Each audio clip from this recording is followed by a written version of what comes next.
person's greatest limits are not genetic, but imposed by self-doubt, insecurities, indecision, and timidity.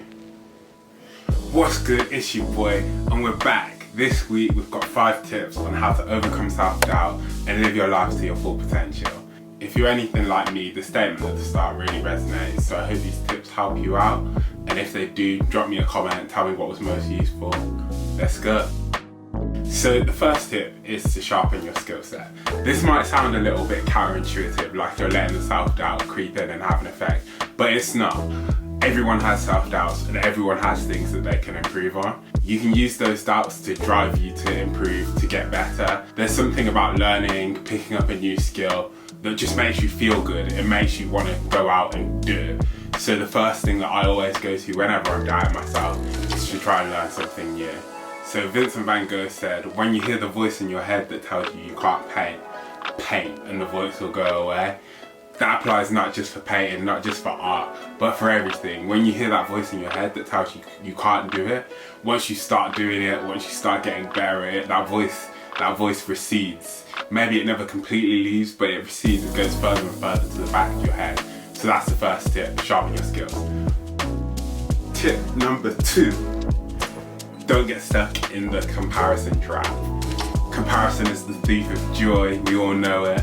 It's a little bit cliche to say that we live in a world where we're constantly comparing ourselves, scrolling through Instagram, comparing ourselves to other people's highlight reel. That can cause self-doubt. If your path means that you have to live at home while your friends move out, you have to stay in England while your friends are living it up in Dubai, you're just scrolling through Instagram and all you can see is them enjoying themselves, having a good time. It's really easy to feel like you're not doing the right thing and like you should switch path. And it's not just about comparing your life. The same goes when you're comparing your work, comparing your skill set.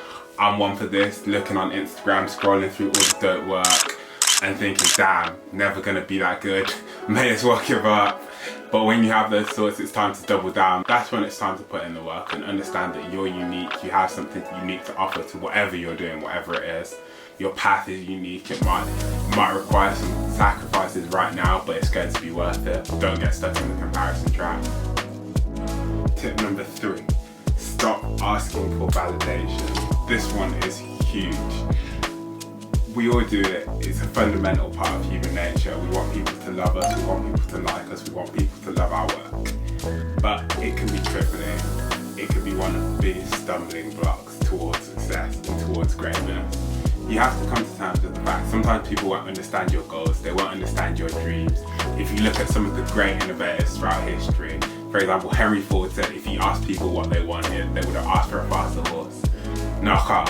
Sometimes your thinking is a little bit different, and that's going to mean you won't get like external validation, you won't get people telling you how much they love your work right now, but that'll come later down the line. You have to get comfortable with that. It's about having faith in yourself, in your dream, to the extent where no one else's opinion matters and you just got to make it happen.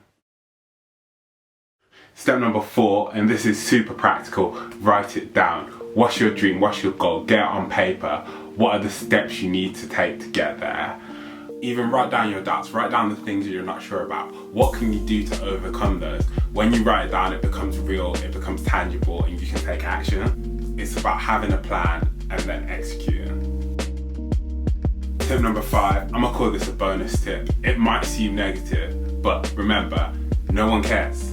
One of the benefits of living in such a fast-paced world with everyone wrapped up in their own head, concentrating on their own achievements and their own failures, is that no one cares. You have the room to fail. This is something you can take comfort in. If you look at some of the greats like Steve Jobs, no one talks about the fact that he got fired from Apple the first time round and went on to get to fail again with next computers. They talk about the iPhone. You have room to fail. No one has time to examine your failures, so fail and keep failing forward until you get to where you want to be. So that was it, 5 tips on how to overcome self-doubt. I hope that was useful. Let me know in the comments which tip helped you the most, or if you've got some great advice, share it with the community. Like the video, subscribe, and I'll see you next time. Peace.